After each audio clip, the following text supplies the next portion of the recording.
All right, well, I think we can go ahead and get started while everybody's kind of settling in. I wanted to welcome everybody to today's webinar.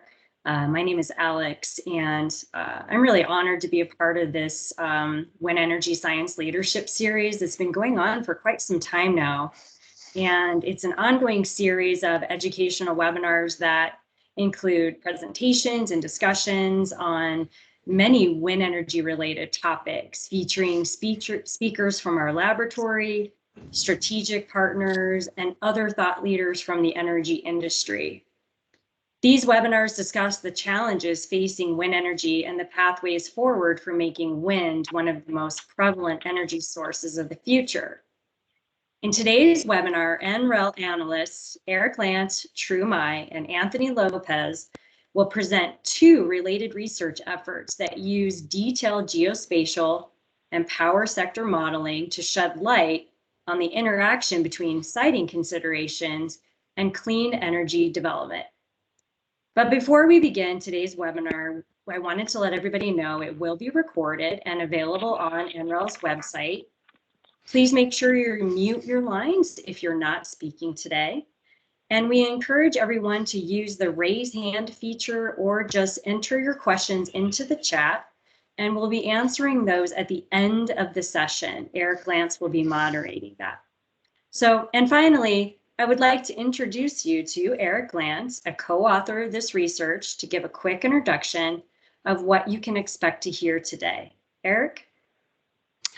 Great. Thank you, Alex, and thanks to all of you participants for joining our webinar today. As Alex mentioned, I'm Eric Lantz. I'm the NREL Wind Analysis Platform Lead, and I'll be moderating today's session. Just very briefly on the logistics front, we're going to try and handle questions today through the chat feature within Teams. Hopefully that's accessible to everyone. It looks like it's working at least for a few of our external participants. So hopefully we can handle things through the chat there. If needed, we can also open up the mic to verbal questions from the group if you're unable to access the chat later during the Q&A session. And as Alex indicated, we are recording this session and we'll post a recording of the webinar along with a transcript on the Wind Energy Leadership Webinar Series website within a week or two, most likely, of completion today. With that, our topic today explores the relationship between our abundant wind resource and the challenges that might come as we seek to leverage this tremendous resource to serve an energy future where 40% or more of our electricity needs and effectively a very large share of our overall energy needs are served by wind power. When we think about the technical potential of wind, we often hear numbers that are a factor of 5x or more than our current US operating installed electrical generation capacity. And we have a similar magnitude of available wind energy. In a sense, the wind energy that's available to us far exceeds what we think we might need in terms of electricity or energy. But in reality, there's a non-trivial risk that this effective available resource, what we can actually build and deploy commercially, may be substantially less than our technical potential estimates. We hear about this from the developer community. Often they're frequently frustrated by an array of market, transmission, and siting challenges that preclude them from accessing prime wind energy areas. In addition, issues like social acceptance and wildlife, which have been part of the wind energy story for decades, are really compounded when you have increased deployment and the potential for cumulative effects. Over time, especially in the past, decision makers and researchers like us haven't been too concerned about these risks. Mainly because what were perceived as the barriers to wind energy deployment were primarily economic, or in some cases, the power systems considerations, sort of grid integration considerations. But today we find ourselves in a very different place. The cost of wind energy and other renewables is falling rapidly.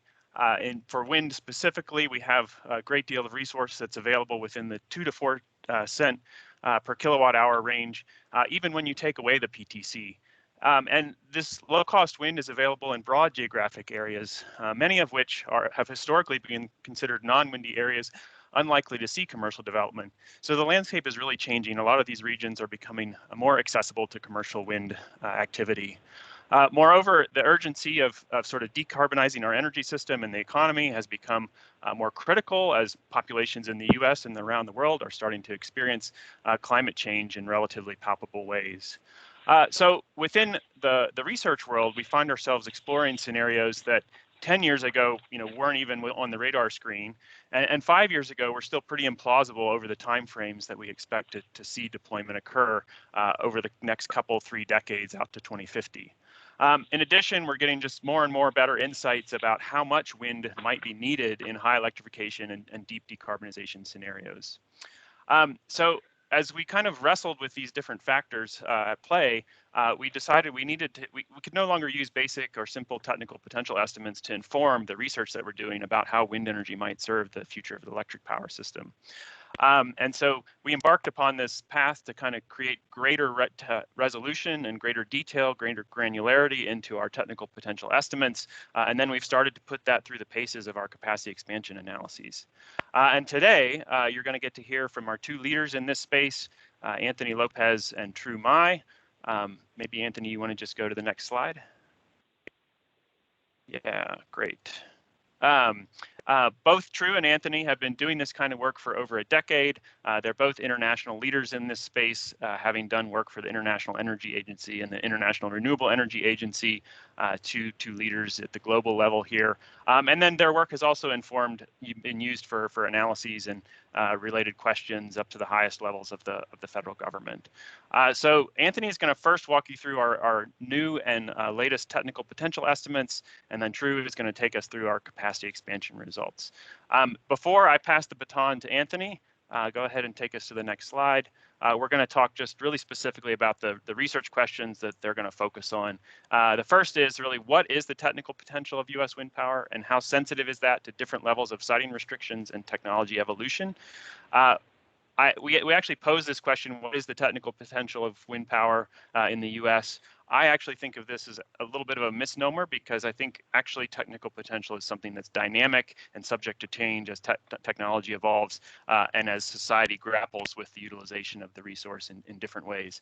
But Anthony will illuminate that for you very clearly. And then Tru is going to take us through those longer term capacity expansion results to think about, okay, given these different considerations, how might that affect the location and the quantities of wind power that are deployed across the country? So without further ado, let me pass it off to Anthony here, and he can take you through our first portion. And do feel free, please, to put your questions into the chat. I'll be keeping running tabs on those, and we'll get to them later on in the Q&A. Go ahead, Anthony. All right. Awesome. Thanks for that introduction, Eric. So I'm going to be walking you all through the geospatial supply curve modeling that explores various siting constraints and turbine technologies and their influences on wind potential, really to get at the question of just how much wind potential does the United States have. And just a note here, you can see even more details of this work in our journal article published in Energy.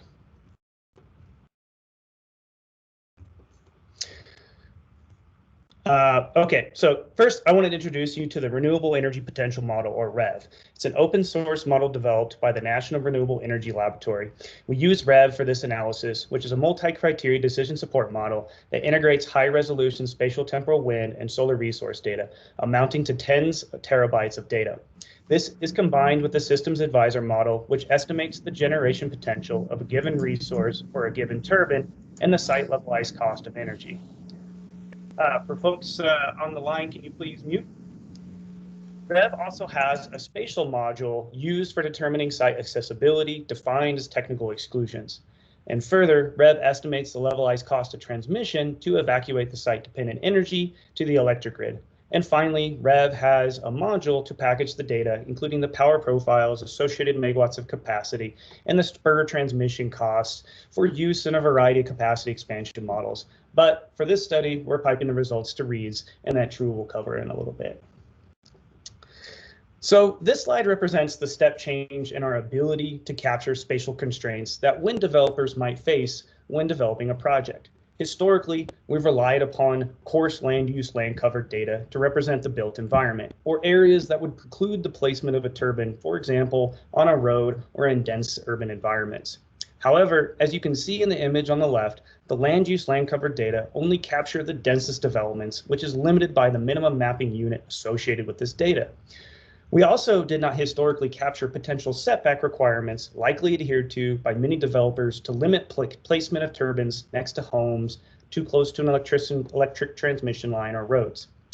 So the map on the right demonstrates our enhanced spatial resolution through the use of new vector mapping of the built environment, including every building footprint in the United States from the Microsoft Buildings dataset and every road, transmission line with their estimated right-of-ways, railroads in the United States from a variety of sources.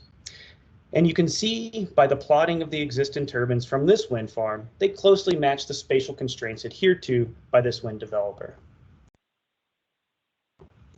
Now, to do this national assessment, we had to partition the country using a fishnet. We chose an 11.5 kilometer grid, which represents the typical area of a wind plant extent. This results in roughly 67,000 individual wind sites across the conterminous United States. Each one of these sites is characterized by the distance to transmission, generation potential, capacity, LCOE, and more.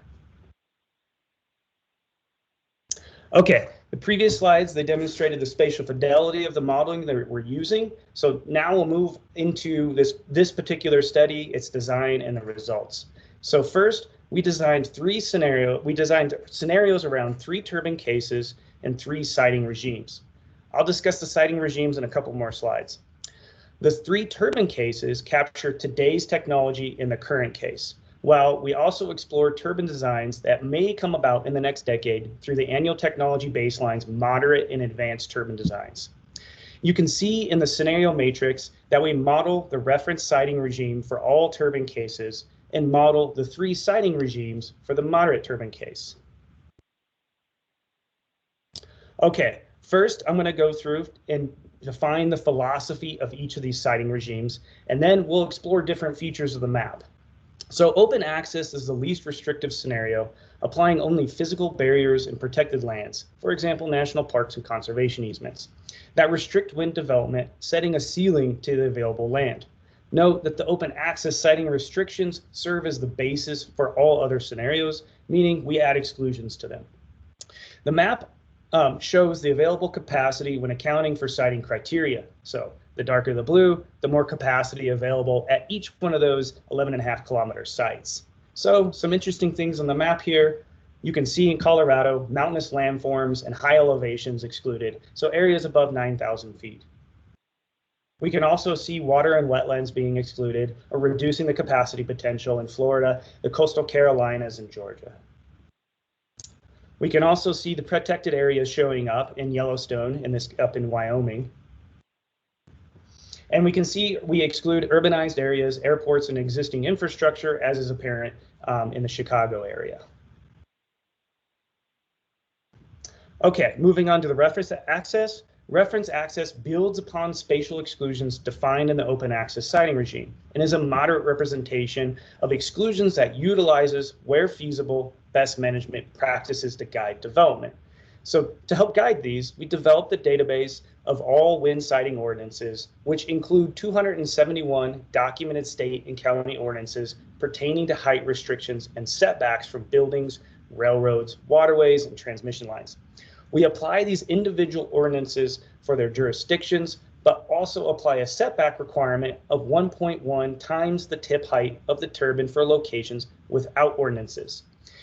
Note that a setback requirement of 1.1 represented the majority within the siting ordinance database.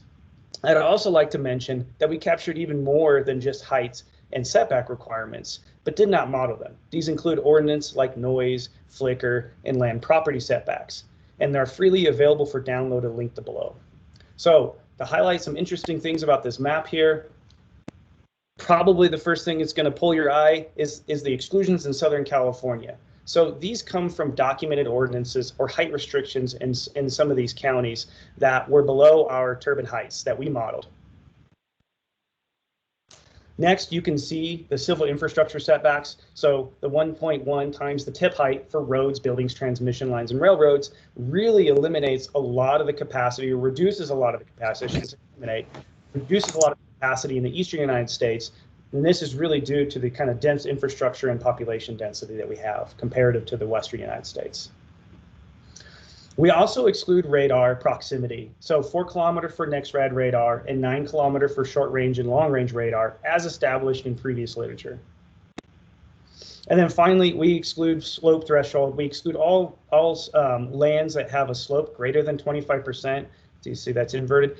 But we exclude all lands that are greater than 25% as established by the Bureau of Land Management for guidelines for erosion concerns. Okay, limited access.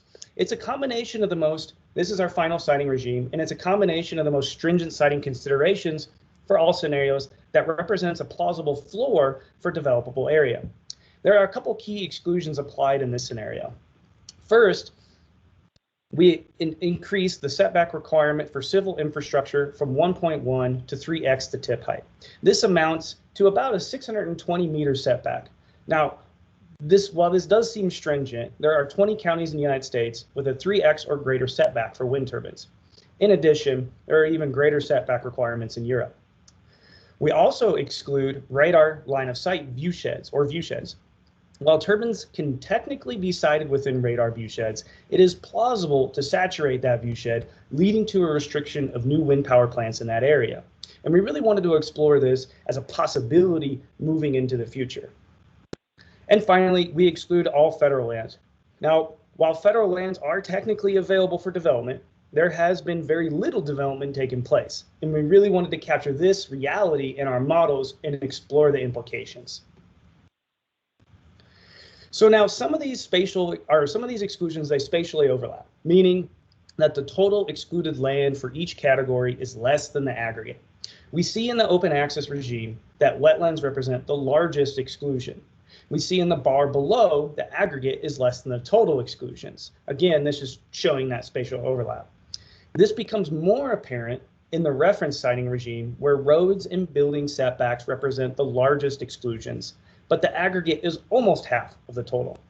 And finally, in the limited access siting regime, we see that 3 times the setback for buildings and roads represents the largest exclusions individually, followed by the federal lands and wetlands with the aggregate less than half the total.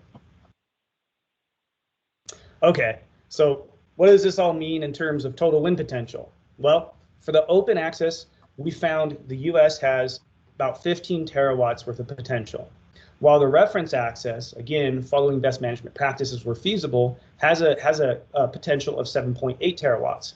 And under strict siting restrictions, under the limited access regime, we find about 2.2 terawatts worth of potential. Interestingly, the shape of these resource capacity remains largely the same in terms of wind speed, but this is likely to change if we were to start including other siting considerations, including wildlife constraints that are more likely to be happening in the Western United States. In terms of all-in LCOE, or the combination of the site LCOE and the levelized cost of transmission, we see the shapes are largely remain the same across siting regimes, but that when looking at the total available capacity below $30 per megawatt hour LCOE, we find 2,000 gigawatts in the open, roughly 1,300 gigawatts in the reference, and 433 gigawatts in the limited access regime. Note that this is for the moderate turbine case, so these do represent cost and designs in the year 2030. So in REV, the levelized cost of transmission, or LCOT, considers the distance in dollars per megawatt kilometer and the point of interconnection in dollars per megawatt for all available wind sites. Site-based LCOE and LCOT are computed independently and added together to represent all-in LCOE. Note that we do not evaluate bulk transmission upgrades, as this is handled in REITs. So in the graph at the top, the solid line represent the all-in LCOE, while the dashed lines represent the site LCOE, and the delta represents the LCOT. So we can see it can have a pretty large influence. For the reference access siting regime, we found a mean LCOT of roughly $3 per megawatt hour, which is in line with empirical data recently reported by Gorman, Mills, and Weiser. All right, we also found, unsurprisingly, and definitely influenced by our wind site extents, that siting regimes influence wind plant sizes. And you can see those on the distributions in this bar graph. We also found that their regional trends are also apparent in all siting regimes, with the South Central and Southwest having the largest plants compared to the smaller plant sizes in the Northeast and Southeast, Again, this can be easily explained by the increased population density and this increased civil infrastructure in the eastern United States. Okay, moving on into the turbine technology influences on the wind supply curve. We find decreasing LCOEs from the technology advancements across all regions of the United States. This is driven by both capacity factor improvements seen on the left and lower turbine costs, which shift resource to lower LCOEs on the graph on the right. And in terms of regional cost impacts for changing technology, the relatively static nature of transmission costs, at least in our modeling, results in there becoming an increased share of the overall cost of wind as turbine technology advances and turbine costs are reduced. We also find that less transmission dense portions of the Western United States have proportionally larger transmission costs, which is a result of wind resources requiring longer spur transmission lines to tap into the existing grid infrastructure. And in some cases, with very low site-specific wind plant LCOEs. Okay, so taller turbines, they require greater setback distances because we're using this tip height multiplier. This has an effect of reducing overall capacity 14% and 20% for the moderate and advanced technology as compared to the current technology, respectively. We can see this in the bar graph where the orange bar represents current technology, where the orange represents current technology and has a higher capacity than the green moderate or blue advanced turbines. However, generation potential remains roughly the same nationally, within 1%. This is really due to increased hub heights, tapping into better resources, getting higher capacity factors, lower losses, as really the specific power of these different turbines is not significantly different. We can also see this in the black dots on the graph. We also find some interesting regional trends in these results. So where in the Great Plains, the amount of capacity potential is significantly more than that of the moderate and advanced case, but the generation is more for the moderate case. And in the mountain, again, the current case has more capacity, but also has the highest generation potential. Now, this is likely due to the fact that we deploy a single turbine design across the nation, or rather, we do not optimize the turbine design spatially for different wind resource regimes. Our intention with this body of work was really to tease out these differences through a scenario basis and to try to find these kind of differences. But we do have plans to explore spatially optimized designs in future work. All right. In summary, the U.S. is rich in wind resource, with a ceiling of 15 terawatts of onshore technical potential, but siting restrictions could substantially reduce land accessibility, resulting in roughly 2 terawatts of technical potential in our most constrained case. Sizable setbacks for buildings and other infrastructure could limit wind resource availability, particularly in high demand regions. And they require spatially explicit modeling to tackle. Wind turbine design can also influence the capacity resource potential through interactions with setbacks, but these need to be weighed with cost and generation potential. So in closing, the video on the right shows our interactive web map that allows anyone to explore the data. This can be accessed at the link below with the video, and as are the supply curve data, which are available for download as well. So I want to thank you all for your time today, and now I'll hand it over to my colleague True Mai, who uses these siting scenarios to explore implications for the evolution of the U.S. power system. Thank you.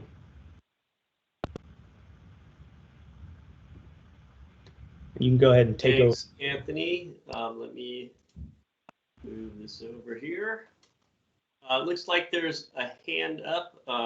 Carl, do you have a quick clarifying questions? We'll have time for kind of the broader Q&A later. Yeah, I can save it for later. I didn't realize there was a second half to the presentation, so please go ahead. Okay, thank you. And Anthony, you can still see my screen right now, full screen? Yes, sir. Great. Well, thanks, Anthony, for that presentation. So for the second half here, we're going to explore some of these power system scenarios. I've seen some of the exchanges on the chat, so hopefully this will answer some of those questions. But before doing so, I just want to take a step back to what Eric said earlier. We've looked at this issue before. We've looked at it in kind of coarse heuristic forms. And we've always thought, or at least I've always thought before embarking on this, that we know that the wind potential is large. You've seen some of the terawatt scale numbers that Anthony presented. We always thought that, yes, we may be off in terms of the expected resource potential, but a large fraction of a very large number is still a very large number. So perhaps it doesn't matter. And the way we've applied it in the past, it hadn't really mattered to our scenarios. However, the combination of the work that Anthony has done looking at some of these restrictions and land use conflicts potentially at greater detail have both realized that maybe our very large number wasn't so large or isn't so large. You can see that in some of the limited access results that Anthony presented earlier. And on the other side, the demand side, perhaps the demand for wind energy in the future will be much greater than we anticipated even 5-10 years ago, as Eric alluded to, and in the context of looking at decarbonization scenarios. So that's what this work is about. This is using what Anthony presented, plugging it into our power sector models that evaluate the demand for wind and other resources. And for this specific analysis, looking at the siting restriction question is how much does it really matter? Does it really matter? So with that, I'm going to advance here. To do that, we use our flagship capacity expansion model for the power sector, REEDS, or the Regional Energy Deployment System model. I won't go into any sort of detail in terms of the modeling methodology. Happy to answer questions at the end, or feel free to reach out to me. The key component here is REEDS identifies the optimal portfolio across generation, transmission, storage mixes from today through 2050. And it does so, and how we are uniquely using it for this analysis is because it has very high spatial resolution for its class of models. You can see a map of that on the left-hand side. And on top of that, it considers the various aspects of different generation technologies, the production profiles, the transmission needs, and the like. So what we're doing is using this model to look at the impact of siting, so comparing those different siting regimes that Anthony presented, on the magnitude and location of future wind deployment, on electricity prices and other electric system costs, on power sector emissions, as well as the cost to abate CO2. So to examine that, again, the core thing that we're analyzing are differences between those three siting regimes: open access, reference access, and limited access. And they differ in technical potential by significant measures. Open access was roughly 15 terawatts, reference access was roughly 8 terawatts, and finally limited access was 2 terawatts. So still obviously significantly larger than the demand for wind today, but perhaps in the future, and some of the locational aspects can be important. But those differences between those three siting regimes could vary across what future energy system one might be interested in. So to do that, we evaluated 3 buckets of scenarios. The first one is a business as usual, today's policies only. Within that bucket, the BAU scenarios, we did look at 2 different variations in turbine projections, turbine cost projections.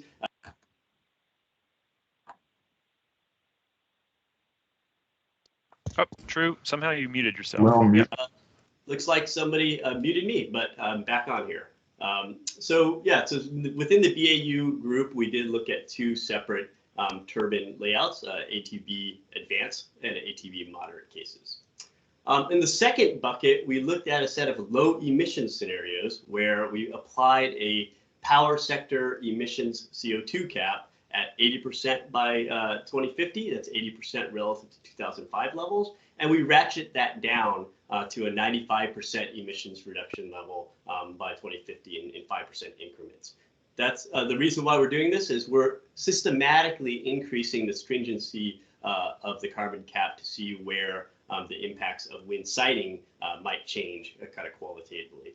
And lastly, we looked at a set of scenarios where we prescribe the amount of onshore wind to 40% by 2050.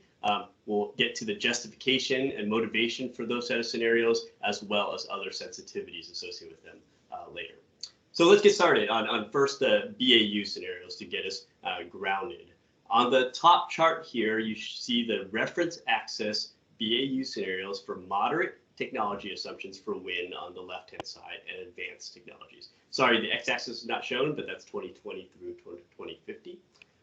We won't really go through the nitty-gritty generation mix details on these scenarios, but qualitatively, both of them show a decline in fossil generation over time, a decline in nuclear generation as a result of plant retirements, and an increase in renewable energy, displacing some of those generation that have declined as well as meeting new demands. And most of the renewable energy growth is from solar and wind. The relative mix between those two depends on your cost assumption. So that's consistent with many other analyses that we've done and others have done. What's interesting, of course, is not so much the sensitivity to technology cost assumptions in this analysis, but instead the impact of the different siting restrictions.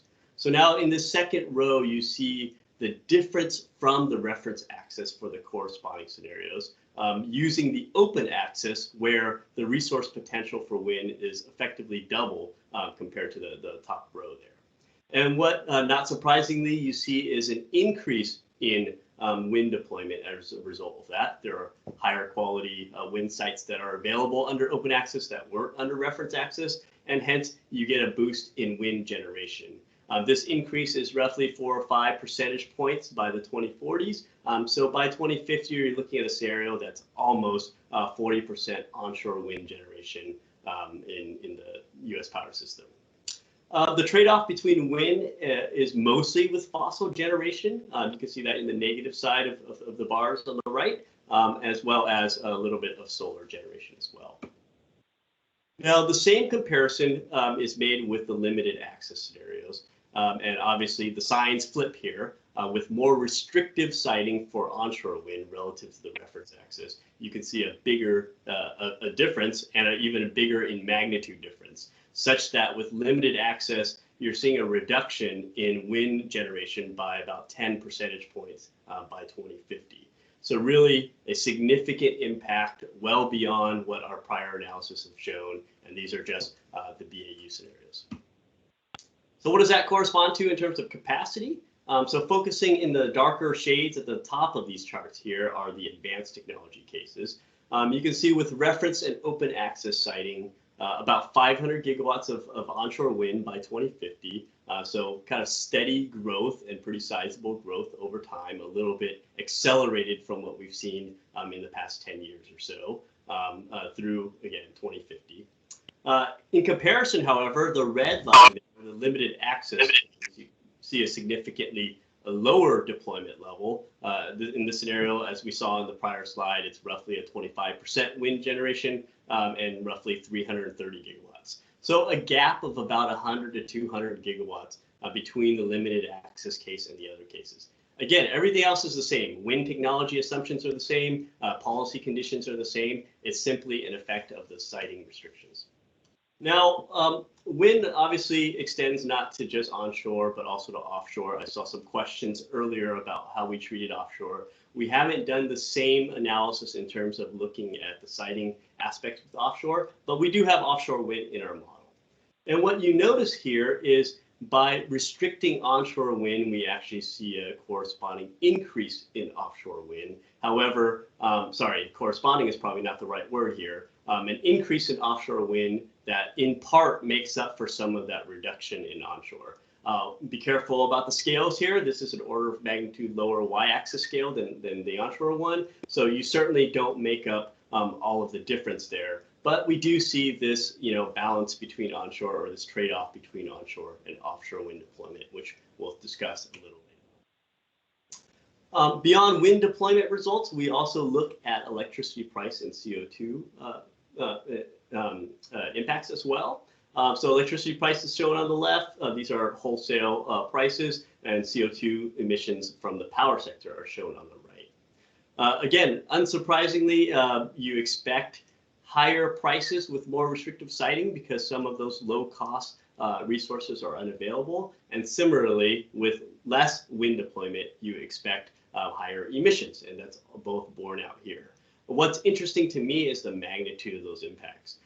Focusing on the electricity price results around the 2050 time period, you can see sizable, $5 per megawatt hour, up to $5 per megawatt hour kind of differences across the siting regimes, which is similar in magnitude to the impact of comparing the moderate technology cases with the advanced technology cases. In other words, siting can be just as important as driving down costs through R&D for wind in these scenarios at least. And as well on the CO2 cases, you can see the impacts are sizable, over 200 million metric tons by 2050. So really significant CO2 impacts. And these are all BAU scenarios without an underlying national carbon policy.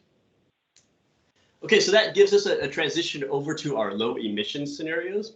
And so we're focusing only on 2050 for these results, capacity on the top, generation on the bottom. The bars show onshore and offshore wind, onshore in the lighter color for the BAU scenarios that we just discussed, as well as the increasingly stringent carbon cap scenarios, 80% to 95%. No surprise here, reference axis, no surprise. Here, with increasing stringency on that cap, you get more wind. Wind is one of the leading, clean energy technologies, and the costs are lower than many others. Hence, you get an increase where in the 95% CO2 scenario, over 700 gigawatts of onshore wind are deployed, making up about 45% of total generation.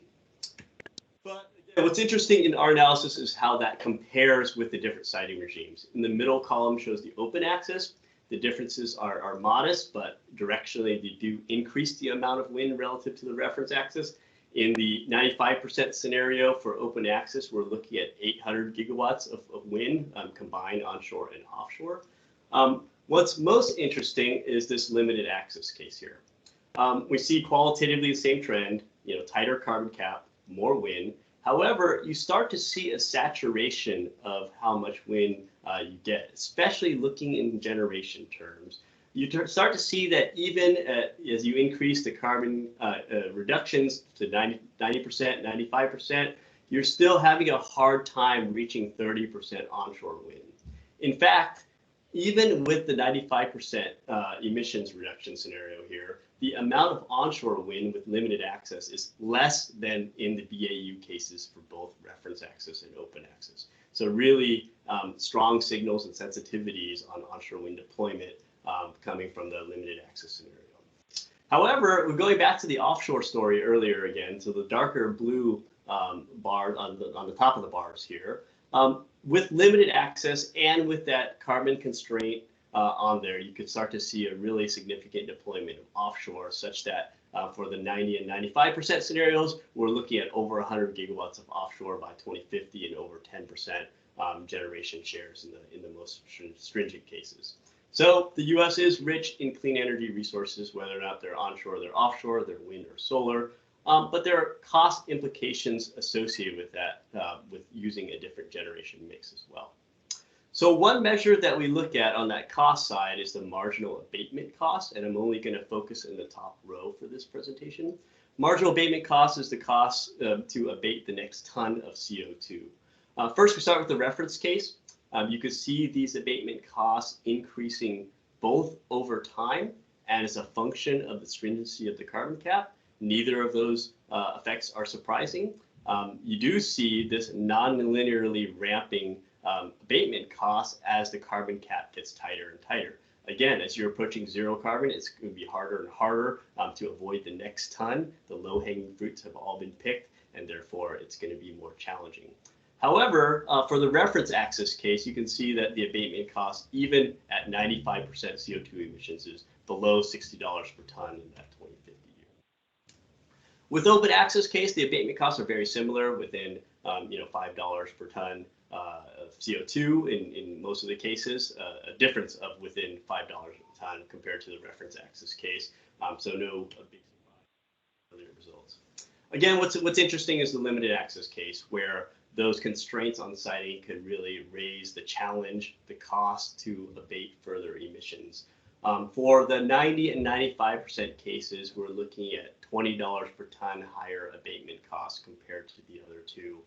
So significant challenges there. One side note I'd like to make, though, is if you look at these charts, what pops out to me is both the magnitude of the results for the earlier years, so prior to 2040, abatement in the power sector is relatively cost effective, even with constrained onshore wind siting.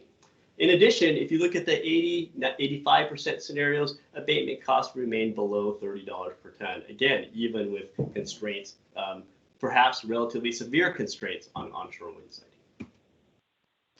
Okay, so we focused a lot so far on the national results for the BAU and low emission scenarios. What we haven't looked at is the geographic distribution of wind deployment. And to do that, we wanted to isolate that geographic question by normalizing the amount of wind across these different siting regimes. And hence, we looked at these 40% onshore wind scenarios by 2050.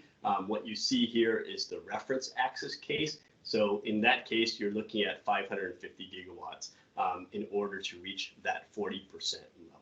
And 40% is roughly the level of wind generation that we observed in many of the prior low emission scenarios, as well as many other studies have focused on. So what does this geographic pattern of wind deployment look like under such a scenario? So that's shown on these two maps. 2020 is shown on the left for comparison. It's not quite the end of 2020, but it's close to it. So 160 gigawatts of wind deployment mapped on to those 11.5 kilometer REV sites that Anthony mentioned earlier. On the right is this 40% scenario for reference axis in 2050. So that's a 5x increase compared to the 2020 levels. And so you can see one of the things that stand out here is to get to 40% compared to today requires a geographic expansion of wind development, extending beyond the wind belt into the Midwest, into the coastal states, into the Appalachian states, and even into the Southeast. So really, with reference axis, you see the spread in wind deployment across the country to get to 40%. So now when we compare that reference axis 40% situation with the same 40% scenario with open access on the left and limited access, you see kind of three interesting behaviors. The first is the impact that these siting restrictions can have on the amount of wind capacity needed to reach 40%. In particular, look at the limited access scenario. There's 666 gigawatts of capacity to get to 40%, which is 100 gigawatts plus greater than under reference access. There's a lot of reasons for that. One is some of the high capacity factor locations are no longer available, so you're relying on lower quality wind sites. The second is on a curtailment of wind, and we'll get to that in the next slide. So because we're applying this on a generation basis, the amount of capacity really varies depending on your level of siting restrictions. And obvious from this from these maps is the plant locations vary significantly. Focusing on open access now, you can see that a lot of the wind development is still concentrated in the wind belt area, particularly with large power plants. The darker blue there compared to the yellow refers to more capacity per unit cell. So you still see these large plants in the wind belt area. You do start to see some expansion, particularly in the Appalachian regions, and you see smaller plants in the Great Lakes coastal and Eastern Atlantic coastal regions where those sites are available and are close to load centers, so become economically viable to hit 40%. Conversely, at the limited access, you see a very different picture for the future wind fleet that, again, hits the same 40% level nationally. First, all those blues are largely gone. They're replaced with the yellows, meaning the plant sizes are much smaller. It's a little tricky here in our modeling where we had to break down the country in this gridded cell. Nonetheless, if you look at the median capacity that's developed in each cell, it's only 46 megawatts. There's a lot of questions about economies of scale, balance of station costs that we're trying to tackle now. We haven't fully tackled in this analysis. Nonetheless, it indicates that the plant design may differ to get high wind shares under a restrictive siting regime. So you see, obviously, the spread of wind across the country. You do see, however, that there's actually less deployment of wind into the high load pockets there. Those setback requirements are really preventing deployment, even though they're very close to load centers and therefore could save you on some transmission costs. Okay, so going back to that curtailment that I mentioned earlier, again, these are the same three 40% wind scenarios for the three siting regimes. What obviously stands out here is the much higher level of curtailment under limited access. And that's just simply because you're out of resources in those zones where transmission is available or transmission is not too expensive, and therefore deploying in transmission congested regions where some of that wind power will need to be curtailed because of transmission congestion. There's also a secondary effect on the generation profiles. You're not going to be able to tap into wind resources that have profiles that could be more easily integrated with the rest of the power system. So that's also a factor in our curtailment results. Of course, curtailment, the additional transmission expansion needs, and the exclusions of those high capacity factor sites that I mentioned earlier can raise electric system costs, and in these cases, raise them pretty significantly by the 2050 time period. We're talking about $10, $15 per megawatt hour increase in these wholesale price metrics. So because of the interactions with transmission here and some of the plant size aspects that we noted earlier, we did some sensitivities relative to this 40% wind limited access case. One of them, in the dark red line with the highest level of curtailment on the left there, is one where we excluded new transmission, new interregional transmission as an option in the model altogether. And as a result of that, you can see very high curtailment rates and very high electricity prices. The numbers are really kind of immaterial here, but really the more important message here is that when you have a regime that is difficult to site wind and difficult to build transmission, you're essentially going to be hard pressed to extend wind generation beyond 30% or so. It's going to be really challenging. Perhaps that's the world we're in. Perhaps that's not going to be the world that we need to be concerned about. But that's certainly what the modeling indicates, that if it is the world we're in, there's going to be some challenges there to further wind deployment.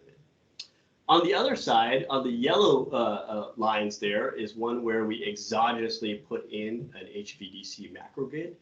One big caveat with that is this macrogrid is not optimized for our specific scenarios. It's from other analyses from MISO and from the SEAM study at NREL.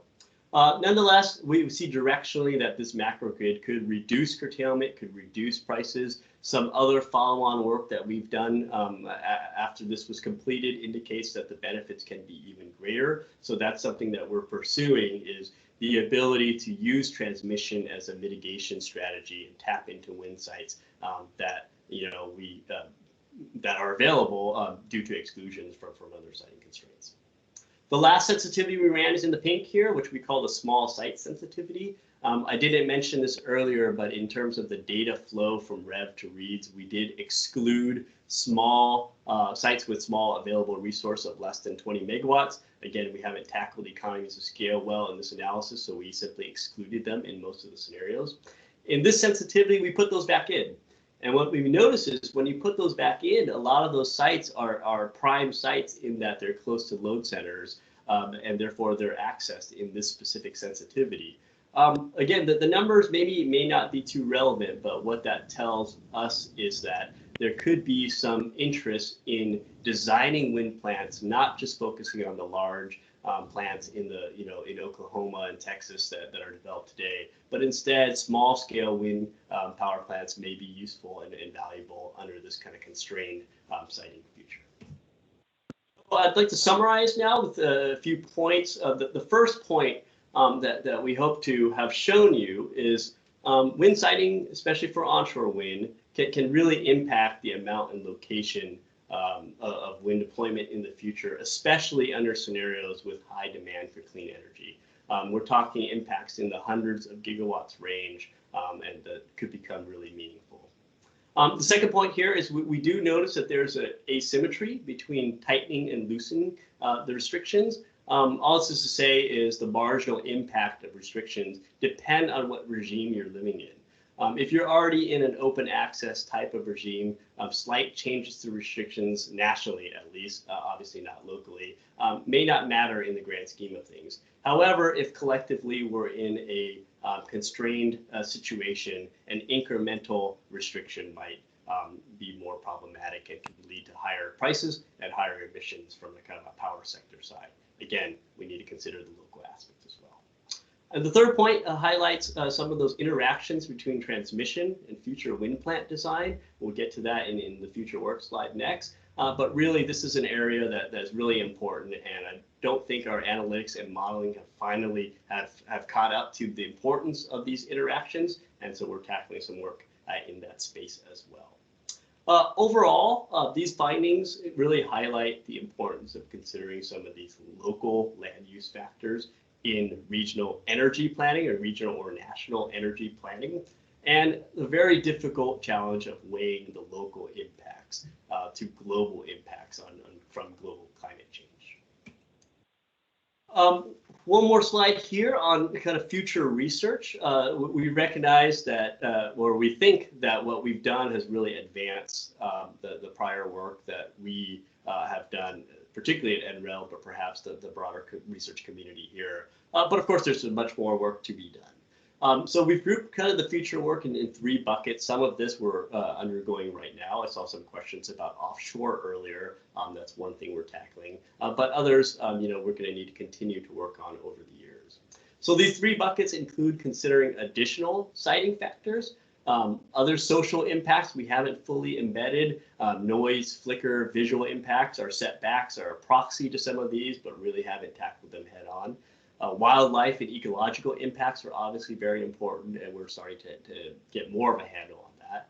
And of course, other technologies. We focus on land-based wind for good reason. It has lower power density than other aspects. The siting challenges may be greater. However, there are nuances and aspects with solar, with transmission, certainly, with nuclear power, et cetera, that I think is worth looking into as well. Anthony talked about some of the impacts on turbine advancements. You have bigger and bigger machines.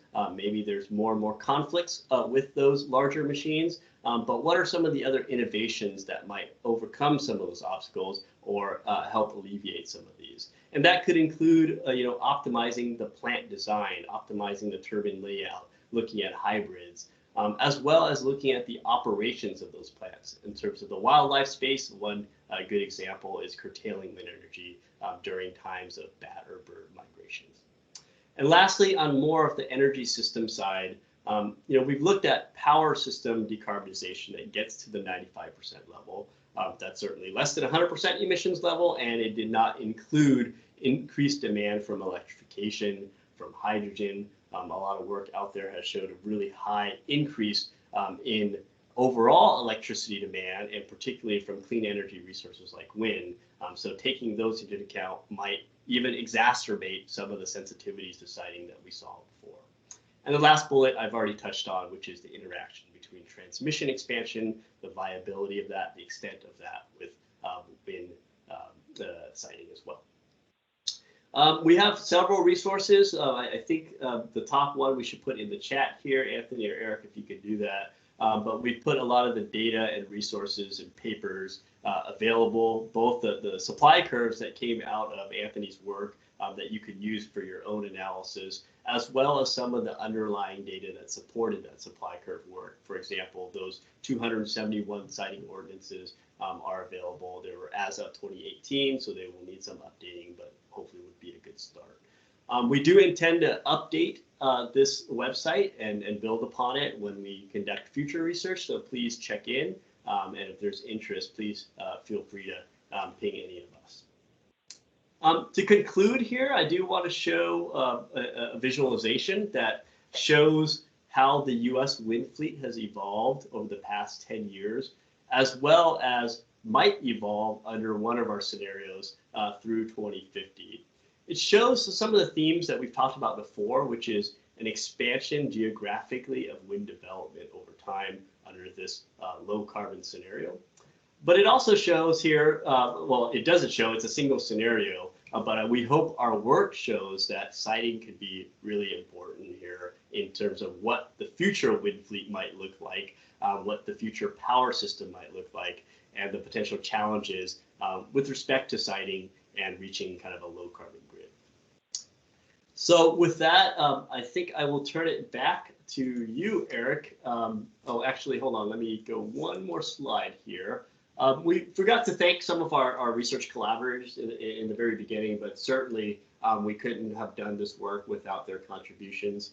Travis Williams, Matt Mowers, Dylan Harrison Atlas, Billy Roberts, Galen McLaren, they all really contributed to help to this body of work. They're co-authors in the 2 papers that were mentioned earlier. We'd also like to thank the Wind Office at the DOE for funding the support, and particularly Patrick Gilman for his support and guidance, and of course, all of you for your interest here. But now I think we have some time for Q&A. Eric? Awesome. Thank you, Drew. I think we've got a little over 15 minutes for Q&A. Our plan is to go to 1/4 the hour here. There's been quite an active chat thread, and there's actually been several questions answered in the chat thread. Let's see here. I'm just trying to think the most effective way. Maybe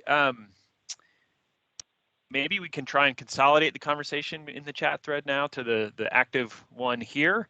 So I guess if you still have persistent questions, why don't we go ahead and either post them to the chat or open up your mic, unmute yourself, and go ahead and raise those with the raise hand function. And I think, Mary, you got your hand up first here, so why don't you go ahead?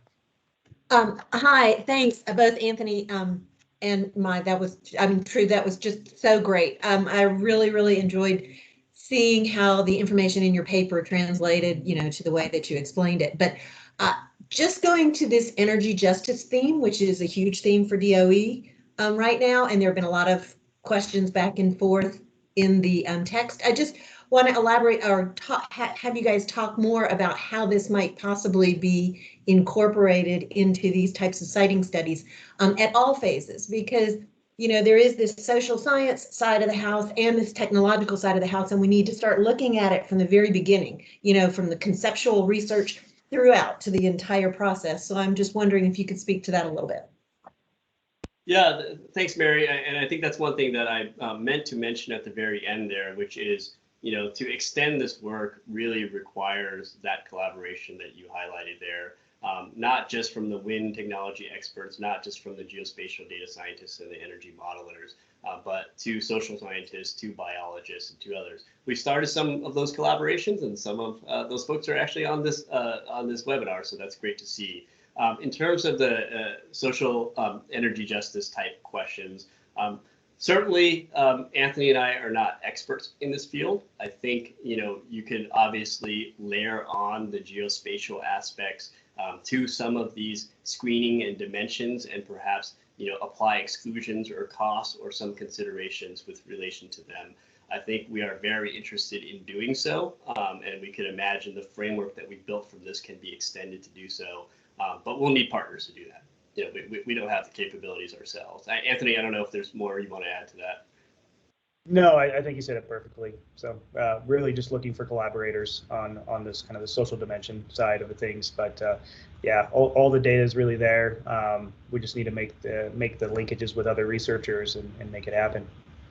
Yeah, I think this could be a really great tool for informing a lot of future research in this space. So hopefully the funders out there will hear that and see that. Thanks, Mary. All right.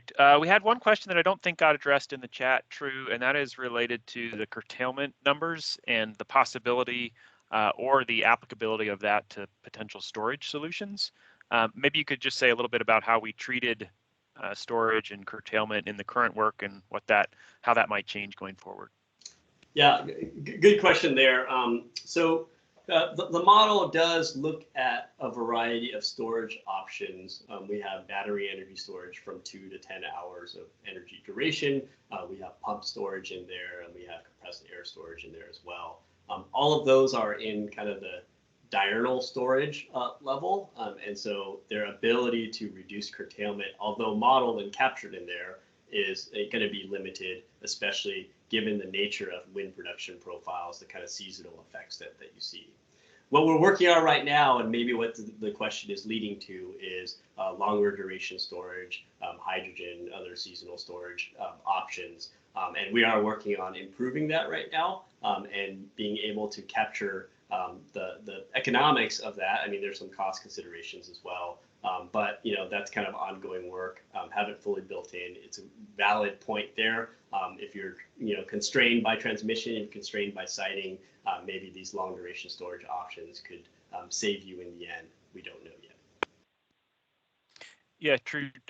Just one other clarifying question and a comment, perhaps.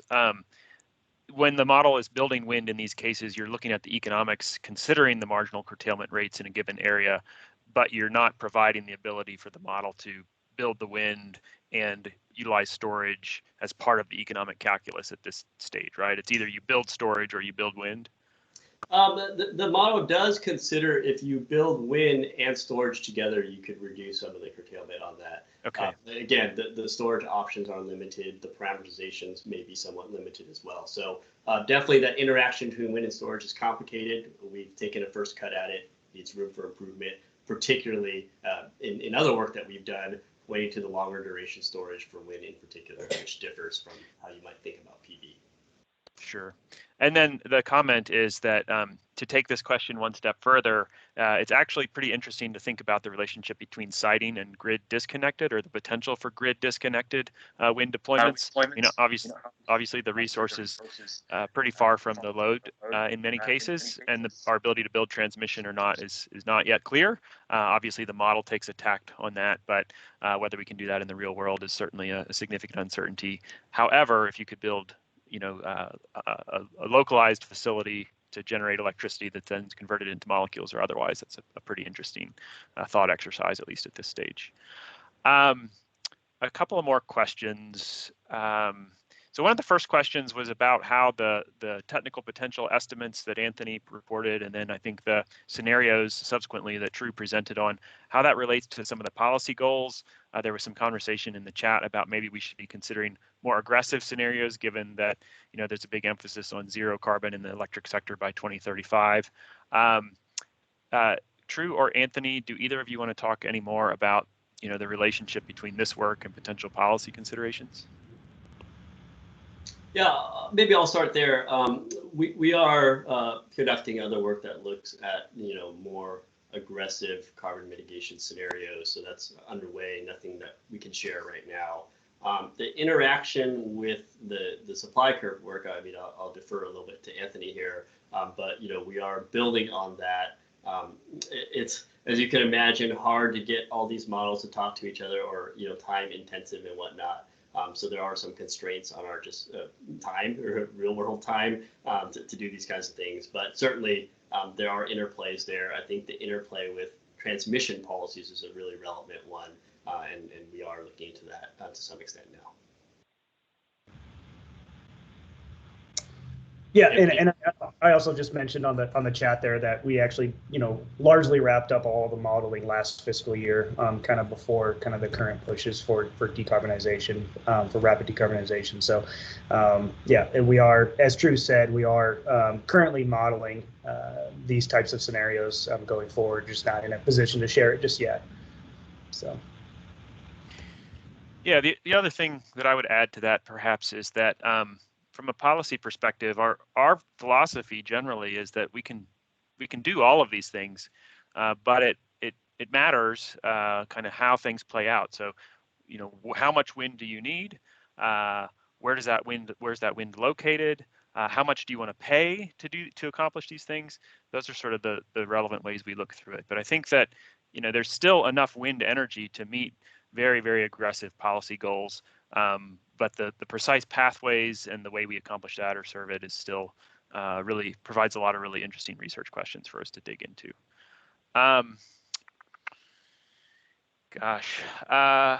We just got an additional question from the chat thread here about the transmission side of things. True, do you want to elaborate any more on kind of how we're thinking about transmission going forward? Sure. So I see the chat here from David here on transmission policies, but overall, I think transmission modeling is an area that needed improvement here across the whole system. I think what we're doing, I can share what we're doing here, is we're not fully capturing the capacity credit of transmission, if you will, and we're not adequately treating the ability for transmission to potentially use resources that are distant to provide capacity services to a region that needs that capacity. Those capacity services can be very important under a low carbon power system where you can't build local clean firm capacity, but you may rely on transmission to do that. So there's a lot of transmission modeling to do that. Maybe the more the one that gets more attention, and which is we're also working on, is looking at some of these macro grid designs that are more optimized to our system. So we are looking at that from a technical lens. The more policy lens is looking at how incentives to transmission or different costs to transmission might help in there. I realize that in the kind of economic modeling world, it's somewhat limited and not as comprehensive as you might want to look at in terms of transmission interconnection policies, the cost allocation questions. In terms of broader scenarios, to the question there is, we're certainly looking into these, 100% clean energy scenarios. We're looking into higher electrification scenarios. We have already looked into higher electrification scenarios, but we need to extend that even further to look at kind of net zero energy system type of scenarios as well. And I'll just add to on the supply curve side, we don't apply the same kind of siting restrictiveness or rigor as we do for the wind plants for transmission lines, for the spur transmission lines. And so we do have active work to start to integrate some of the social and environmental constraints associated with developing those spur transmission lines. And that's ongoing work, and we know that's something we need to improve upon and capture better. We had an additional question here focusing on sort of the turbine technology and plant side of things, and it's related to, if you can get AEP gains from improved technology, how might that facilitate our ability to serve a particular policy objective or get a particular level of wind penetration? Maybe I'll just take a quick crack at this one.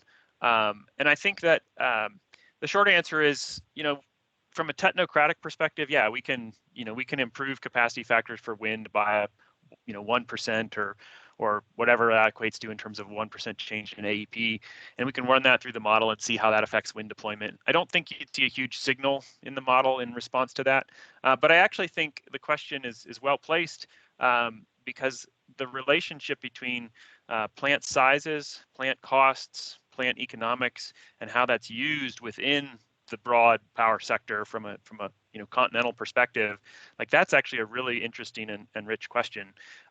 We had, and there was some questions and comments in the chat about the plant sizes and how you saw that in the more restricted scenarios, plant sizes were actually decreased. So, what's the technology sort of maybe counter to that? How could the technology evolve to enable you to place turbines perhaps closer together in some regions where you are able to do that, where maybe it's a relatively desolate, low population density and there are no wildlife or other risks. So you want to cluster things as close together, but still sort of optimize the economics. And in other cases, you might need other technology solutions that enable much more dispersed turbines. So hopefully you can maintain a relatively high power density for a given area while having a very low turbine density. Those are other options where I think you can have the technology interplay with these types of questions and issues. Kind of going back to some of the earlier questions in the chat that Anthony, I think you took care of a lot of your questions in the chat thread itself rather than speaking to them. But maybe you could just talk a little bit about our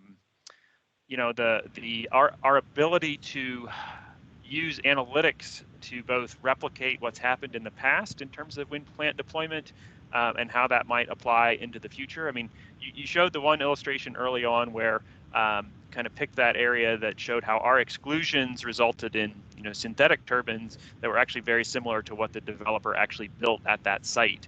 And so my question is, is that something that is that the case in many different areas? Can we do that everywhere? How well can we do that in other regions where wind plants exist and maybe in regions where wind plants are yet to be built? Yeah, all right, thanks Eric. So I'd say that that's kind of our next push, right?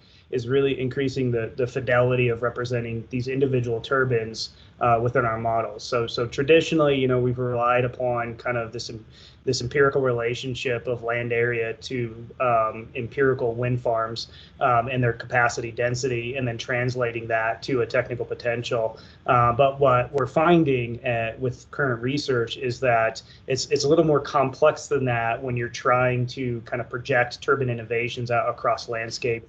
And especially when you're starting to kind of capture the really fine scale spatial kind of exclusions that might vary with different turbine designs. And so moving towards the future, what we're trying to do is to develop a very site-specific spatial optimization models that can look at kind of the balance of station cost, the wake modeling, and the spatial constraints with different turbine innovations to really kind of predict how much capacity and generation you might get or be able to kind of maximize out on the landscape. Different, you know, definitely assuming different kind of objectives, because it changes whether you're, you know, maximizing AEP or minimizing LCOE or maximizing profit. It's going to change pretty dramatically. And so we're really exploring this parameter space for existing wind facilities, and then we're going to be using that to kind of translate to areas that haven't had any development yet to really try to understand what the potential in the future is going to be. I think that that's going to be a game changer. It's going to really change our understanding of what technical potential could be out on the landscape. And again, it's really about those turbine innovations and how they interact with kind of the social dynamics or in civil infrastructure of our built environment. Great, thanks, Anthony.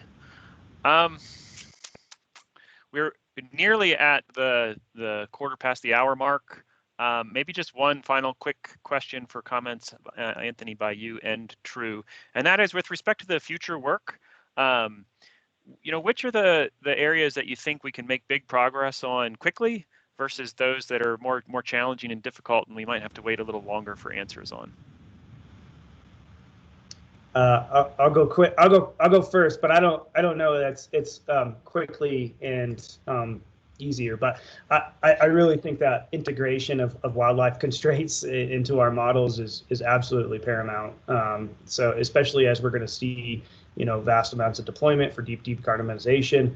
I do believe that integration and collaboration with the environmental and ecological communities to integrate some of their kind of siting considerations and concerns into our models is absolutely the next step, and would really kind of balance out our kind of traditionally social focused kind of siting restrictions. So that's where I see it going next. That's where I see a next big need and big push in the supply curve modeling side. Great, thanks, Drew. Yeah, I think quickly there. I think, you know, really understanding from the folks on the call here is, are we missing any major pinch points that we should include in our analysis and kind of recycle the work here and maybe extend it to even the lower carbon, higher electrification type scenarios? You know, we took a crack at this. You see that on all the details that Anthony provided, but what are we missing? Wildlife is one. What else? Awesome. Thanks, everyone. We're out of time. I just want to say thanks especially to our presenters and to Alex for hosting this webinar series. And as True mentioned, to our sponsors at the Department of Energy for funding this work.